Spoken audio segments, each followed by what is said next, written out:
Miq Prizmës, sot ishin momenti i homazheve për Fatos Nanën. Sigurisht që një person si Fatos Nana është emblematik për sa i përket jetës tij politike dhe njëkohësisht mendimit tij liberal i cili sigurisht i takon jo viteve gjithmonë mas 1990-s, po dhe para 1990-s.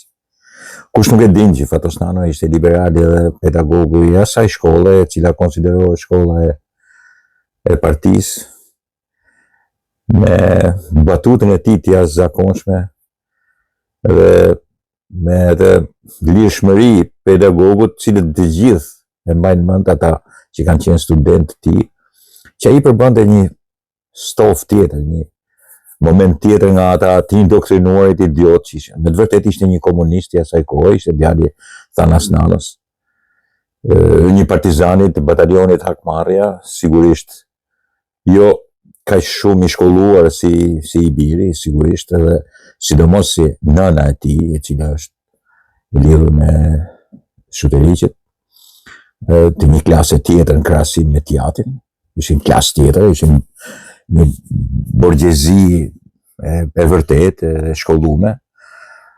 Pra, Maria përcakton modelin borgjez dhe liberal, ndërsa Thanasi, pavarësisht se baba përfaqësonte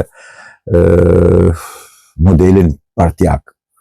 Por Fatos Nano ka qenë i rebeleur i gjitha kohërave. Nuk ishte fëmijë bloku që duan të tregojnë këtë, ishte një djalë Tirane e asaj kohe që e dinte mirë shumë se ç'kishin bërë jetrit, se ku po shkonte, ku po përfundonte marrëzia e këtyre idealistëve komunistë ignorantë dhe nganjëherë edhe jo ignorantë, por keqan, të cilët po merrnin qafë popullin e tyre. Fatos Nano ishte thelbi. Ashtu si jemi shumë prej fëmijëve të asaj kaste. Imat ka punuar me në Radio Tirana, kur ka qenë drejtori i Radio Tiranës. Imat ka qenë dhe shefi i redaksisë jashtme, e shefi i redaksisë politike. Sigurisht që Imat e ka psuar, kuptohet, e ka psuar në 1956-ën, në kohën e Petrokitës, në tretji kanalit e shumë të tjerëve, dy prej tyre u shkatuan mas konferencës Tiranës dhe baba im u internua. Pastaj sigurisht e ka psuar disa herë deri në vitin 74, kur gati i morën jetën dhe e shkatruan. Por jati Fatosit ishte njeriu i indoktrinuar, e ama ka qenë një zonjë grua.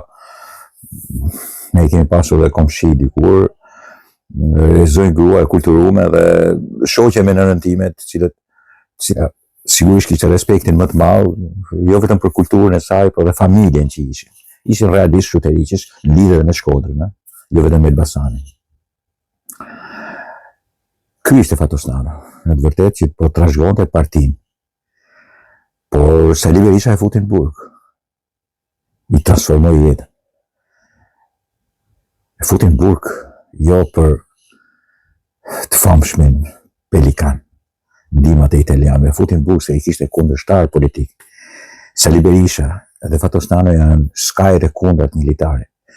Kemi të bëjmë me njëri folk bolshevik, si bolshevik deri në themel, si edhe folk. Folk do me thënë, jo vetëm lumpen, proletariat, po dhe folklorik. Nuk duhet përmend fjalë si malokëri dhe katunar. Fjala folk i ka këtu brenda. Kurse ky ishte një qytetar me këtë drejtim edhe liberal. E shkatroi jetën duke e futur në burg. E lidhi me gjithë farë njerëzish aty në burg. Duhet shkërkoi ndihmë nga të kateranët, e transformoi si njeri, nga një teknocien edhe person liberal në një person i cili duhet të marrësh vesh edhe me horra edhe me gangster edhe me njerëz të hurit e të litarit për të mbijetuar në shoqërinë tonë. Duke transformuar edhe Partinë Socialiste dhe duke shpeshherë edhe disa njerëz aty duke ja bërë të keqen aty brenda për brenda. Normalisht i mbaroi ato vitet e burgut edhe gjithsesi nuk u hakmor. Janë një nga elementet e jashtëzakonshëm të Fatos Nanës. Nuk u hakmor ndaj kriminalit të tij, atij që e futi në burg. Përkundrazi erdhi moment që i dha dorën njëri tjetrin, e megjithëse e njihte kush është Sali Berisha, nuk shkoi deri në pikën e hakmarrjes, sepse ky ishte dallimi esencial që Fatosnano kishte me Sali Berisha. Administrimi i tij 4 viteve ishte vështirësia e madhe e ngritjes Partisë Socialiste në modelin e një partie të hapur. Ai ishte ai bëri tendencën për ta bërë parti demokratike të vërtetë. E çarmatosi Partinë Socialiste. Po kjo çarmatosi ky liberalizëm u shoqërua edhe me mos kontrollin e jashtëzakonshëm korrupsion. Dhe për këtë e ngarkoj me faj shumë, por nuk është, për mua nuk mbetet faji i Fatosnanos, i cili me të vërtet pastaj zyrën e kishte problem të madh. Ishte një parti socialiste që po vetë korruptohej në mënyrë të jashtëzakonshme dhe ky nuk po e kontrollonte dot. Derisa vjen prap edhe gara me Edi Ramën. Vjen gara me njëri që i kishte marrë për ta ky e ka marrë. Fatosnano është sebebi që sot Partia Socialiste është edhe në pushtet gjatë dhe që është Edi Rama. Liberalizmi i tij është socialdemokracia liberale e tij, e cila sigurisht funksiononte shumë mirë në atë kohë për Partinë Socialiste. Partia Socialiste ja kaloi Partisë Demokratike për nga liberal demokracia. Nuk i përjashtonte njerëzit edhe nuk i hynte në hunë siç i bënte Sali Berisha për 35 vjetësh e për më tepër, mas 2005-s, jemi në 2025 deri në ditën e vdekjes, ai nuk u mor më me partinë. Dhe ky është elementi 2 i rëndësishëm i Fatosnanos për të respektuar. Majmunët si ai Alfred Çako, që është një idiot i tërë dhe ai strazizmiri i Sali Berishës, rrat spionësh edhe maskaresh, që pështyn njëri në vdekur nuk ke arsye, edhe sikur ti je kundërshtar politik. Nano mund të kishte 1000 defekte. 1000 defekte për harrimin e zyrës ose atë që thoshin jo pianezio. Po atë ditën e vdekjes, mbase këto nuk kanë më rëndësi se sa ka rëndësi parimet i luajti demokracisë apo nuk i luajti demokracisë. Praktikisht mund ta ketë vijuar demokracinë me një mungesë të theksuar kontrollit për hesapin e lirimit të saj, të një liberalizmi fantastik si kundër ai e kishte që para 90-s. Jo si Sali Berisha që thote kisha para 90-s, edhe në vërtetë ishte një folk bolshevik i kësaj pune. Fatosnanos e kam dëgjuar një herë thote çan këto baseta, çan këto pantallona, çan këto përkundrazi. Sali Berisha i ka bërë këtë punë, ka marrë qafë edhe njerëzit në atë kohë. Pra ishin diametralisht të kundërt. Ai ishte një folk bolshevik kurse ky ishte një liberal. Liberal demokrat bila socialist.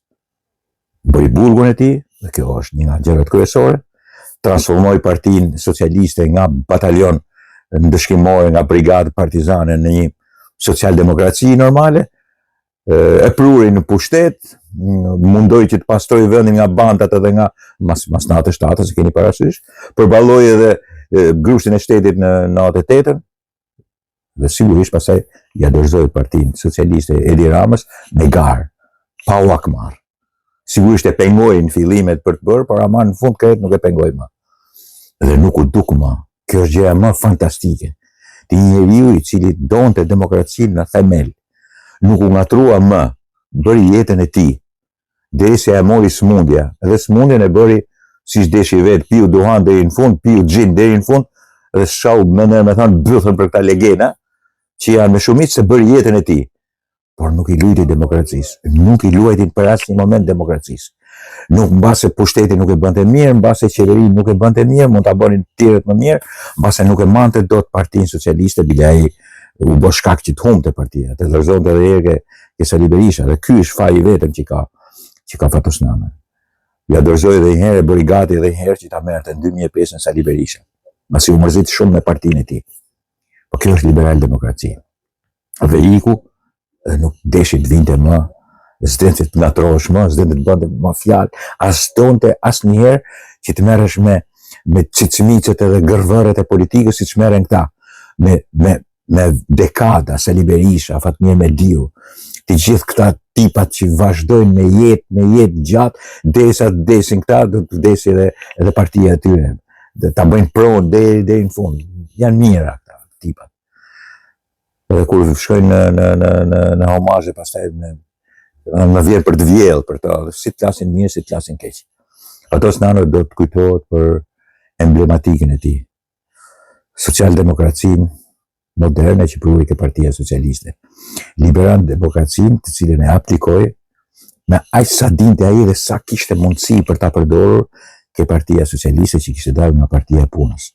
Kishte dalë nga një parti e cila ishte sjellë si vrastare e popullit saj dhe sidomos antarëve të partisë.